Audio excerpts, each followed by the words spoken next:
बातमीपत्रामध्ये आता पाहणार आहोत सकाळच्या महत्त्वाच्या 100 बातम्या अतिशय वेगवान स्वरूपात सुरुवात करूयात। राजकारणासाठी काँग्रेसकडून ऑपरेशन सिंदूरवर प्रश्न निर्माण केले जात आहेत। सैन्याच्या पराक्रमाला काँग्रेसचे समर्थन नाही अशा शब्दात पंतप्रधान मोदींनी काँग्रेसवर हल्लाबोल केला। काँग्रेसच्या बालिशपणामुळे सैन्याच्या मनोबलावर परिणाम झाल्याचाही आरोप करत मोदींनी राहुल गांधींच्या टीकेला उत्तर दिलं। मोदी सरकारने अवघ्या 30 मिनिटात पाकिस्तान समोर सरेंडर केलं। पाकिस्तानसोबत युद्ध करण्याची तुमची इच्छाशक्ती देखील नव्हती अशा शब्दात ऑपरेशन सिंदूरवरून राहुल गांधींनी सरकारवर निशाणा साधला।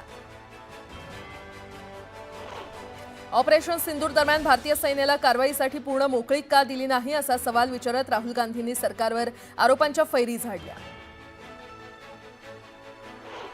पंतप्रधान मोदी ऑपरेशन सिंदूरचं श्रेय घेतात मात्र पहलगाम हल्ल्याची जबाबदारी घेत नाहीत अशा शब्दात प्रियंका गांधींनी पहलगाममधील सुरक्षेवर सवाल व्यक्त करत पंतप्रधान नरेंद्र मोदींवर हल्लाबोल केला। कोणत्याही देशाने भारताला कारवाई करण्यापासून रोखलं नाही अशी माहिती पंतप्रधान मोदींनी लोकसभेत दिली। विरोधकांच्या आरोपांवर देखील मोदींनी सडेतोड उत्तर दिलं। शस्त्रसंधीबाबत ट्रम्प यांच्या मध्यस्थीच्या दाव्यावर पंतप्रधान मोदींनी संसदेमध्ये स्पष्टीकरण दिलं। सोलापूरमध्ये काँग्रेस खासदार प्रणिती शिंदे यांनी भारतीय सैन्याबाबत केलेल्या वक्तव्याविरोधात भाजपा आक्रमक झाली। आमदार देवेंद्र कोठेंच्या नेतृत्वात भाजपनं निदर्शनं केली। काँग्रेस खासदार प्रणिती शिंदे यांनी ऑपरेशन सिंदूर तमाशा असल्याचं वक्तव्य केलं होतं। सोलापुरात भाजपनंतर काँग्रेसनंही आंदोलन केलं। भाजपा आमदार देवेंद्र कोठे यांनी खासदार प्रणिती शिंदे यांच्या विरोधात आंदोलन केल्यानंतर काँग्रेस पदाधिकाऱ्यांनी देखील आमदार कोठे यांच्या विरोधात जोरदार घोषणाबाजी करत आंदोलन केलं।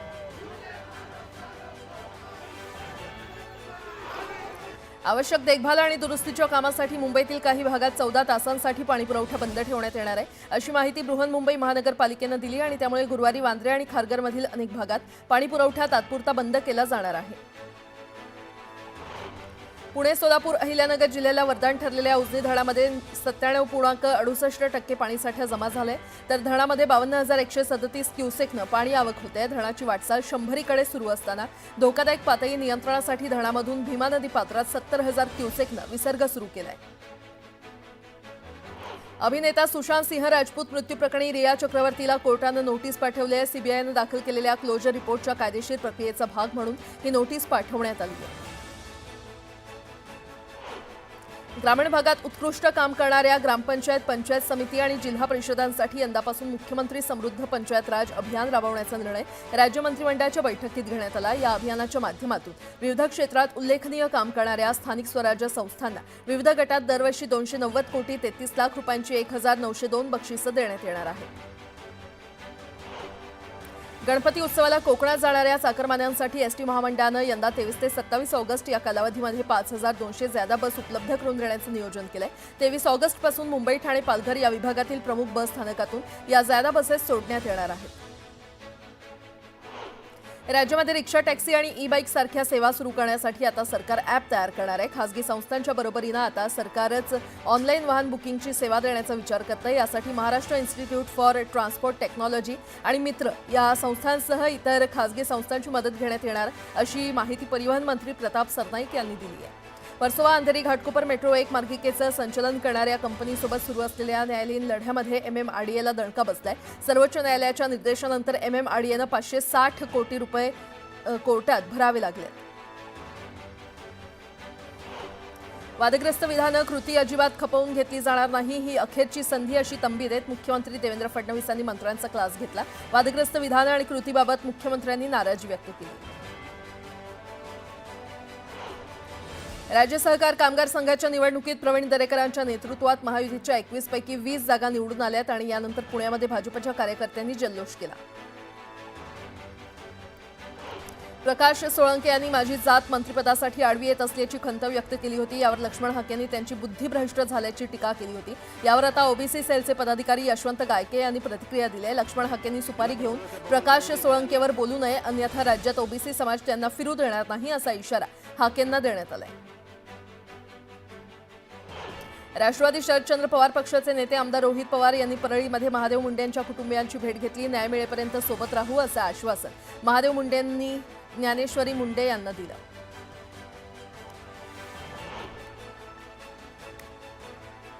वाल्मिक कराडची 1000 कोटींची प्रॉपर्टी जप्त करा. एवढी प्रॉपर्टी आली कुठून याची SIT मार्फत चौकशी करा. तसंच पार्टनरशिप कुणाची आहे हे लोकांना कळू द्या अशी मागणी रोहित पवार यांनी केली.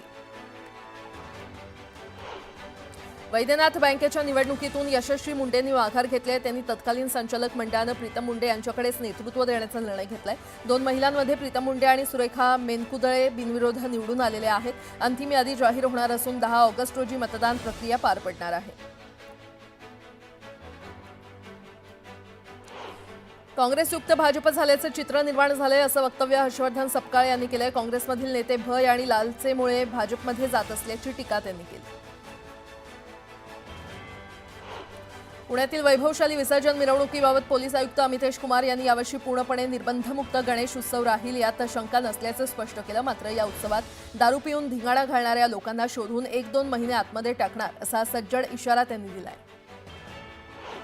भुसावळमधील शिक्षक पतसंस्थेतील घोटाळ्यात 16 संशयितांना न्यायालयीन कोठडी सुनावण्यात आली आहे. तर एकूण 46 संशयितांवर गुन्हा दाखल करण्यात आलाय.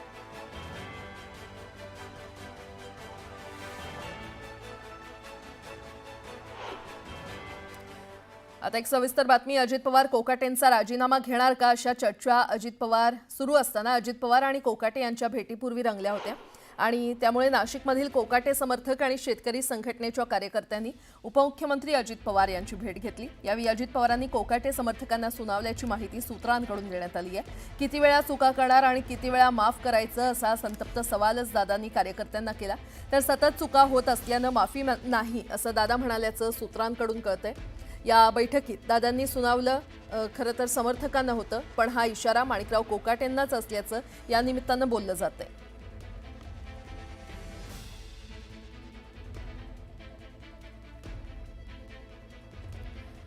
आणि आता पुढची बातमी. पालिका निवडणुकीच्या पार्श्वभूमीवर मनसे ॲक्शन मोडवर आलेली आहे. येत्या 4 ऑगस्टला मुंबईतील रंगशारदा सभागृहात मनसेचं शिबिर आयोजित करण्यात आलंय.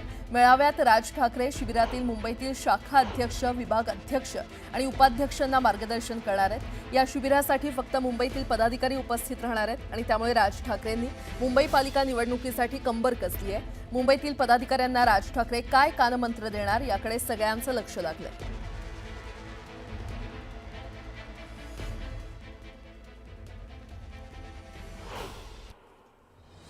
राज्याचे उपमुख्यमंत्री अजित पवार यांच्या वाढदिवसानिमित्त स्नेहभोजनाच्या कार्यक्रमाचं आयोजन करण्यात आलं होतं.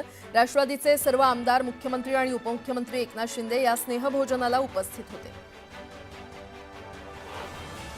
वाशिमच्या PM श्री केंद्रीय विद्यालयाच्या नूतन इमारतीचं उद्घाटन करण्यात आलंय. केंद्रीय शिक्षण मंत्री धर्मेंद्र प्रधान यांच्या हस्ते दूरदृश्य प्रणालीद्वारे हे उद्घाटन करण्यात आलं. रत्नागिरीच्या वाकवलीतील जिल्हा परिषद शाळेची केंद्रानं सर्वोत्तम शाळा म्हणून निवड केलेली आहे. PM श्री शाळा योजनेमध्ये देशभरातून सर्वोत्तम शाळांमध्ये या शाळेची निवड करण्यात आली आहे. नवी दिल्लीमध्ये केंद्रीय शिक्षण मंत्र्यांच्या हस्ते या शाळेचा गौरव केला जाणार आहे. नांदेडमध्ये जमिनीच्या वादातून मारहाण करणारे एका पक्षाचे कार्यकर्ते असल्याचं आमदार चिखलीकरांनी म्हटलेलं आहे. तर त्यांना समज देण्याची मागणी करत अशोक चव्हाणांवर त्यांनी निशाणा साधलाय. उच्च न्यायालयानं त्र्यंबकेश्वर देवस्थानच्या विश्वस्तांना मोठा दिलासा दिलाय. 200 रुपयांच्या VIP पास विरोधातील याचिका कोर्टानं फेटाळली आहे. तर कोर्टानं याचिकाकर्त्याला 1 लाखांचा दंड ठोठावलाय. नागपूरच्या बारमध्ये शासकीय फाईल बघतानाचा नवा व्हिडिओ समोर आलाय. मनीष नगरमधील कीर्ती बारमध्ये रविवारी सार्वजनिक बांधकाम विभागाचा अधिकारी इतरांसोबत फाईल पाहत असताना व्हिडिओ व्हायरल झाला होता. नागपूरच्या बारमध्ये बसून शासकीय दस्तावेज आणि फाईलवर सही केल्याप्रकरणी गडचिरोली जिल्ह्यातल्या चारमोशी येथील सार्वजनिक बांधकाम विभागाचे उपविभागीय अभियंता देवानंद सोनटक्के यांना निलंबित करण्यात आले. या प्रकरणात शिस्तभंगाची कारवाई करण्याचे निर्देश देण्यात आले. देवानंद सोनटक्के आणि त्यांच्यासोबत बारमध्ये असलेले कंत्राटदार आणि इतर व्यक्तींवर गुन्हा दाखल करण्याचे निर्देश देण्यात आले. सिंधुदुर्ग जिल्ह्यात गणेशोत्सवासाठी जाणाऱ्या चाकरमान्यांसाठी आमदार निलेश राणे यांच्या माध्यमातून 25 ऑगस्ट रोजी शिवसेना एक्सप्रेस विशेष रेल्वे गाडी सोडली जाणार आहे. दादर रेल्वे स्थानकावरून कुडाळपर्यंत ही रेल्वे धावणार असून मोफत सेवा दिली जाणार आहे. साकोलीतून फरार असलेल्या डॉक्टर अग्रवालनं भंडारा न्यायालयामध्ये सरेंडर केलं. या डॉक्टरनं रुग्णालयामध्ये आरोग्य तपासणीसाठी आलेल्या अल्पवयीन मुलीशी अश्लील कृत्य केलं होतं. या नराधमाला कोर्टानं एका दिवसाच्या न्यायालयीन कोठडीत पाठवलेलं आहे. धाराशिवमध्ये हॉटेल भाग्यश्रीच्या मालकाला मारहाण प्रकरणात 5 जणांना अटक करण्यात आली आहे. 5 पैकी एका आरोपीला वैद्यकीय तपासणीसाठी रुग्णालयात पाठवण्यात आले.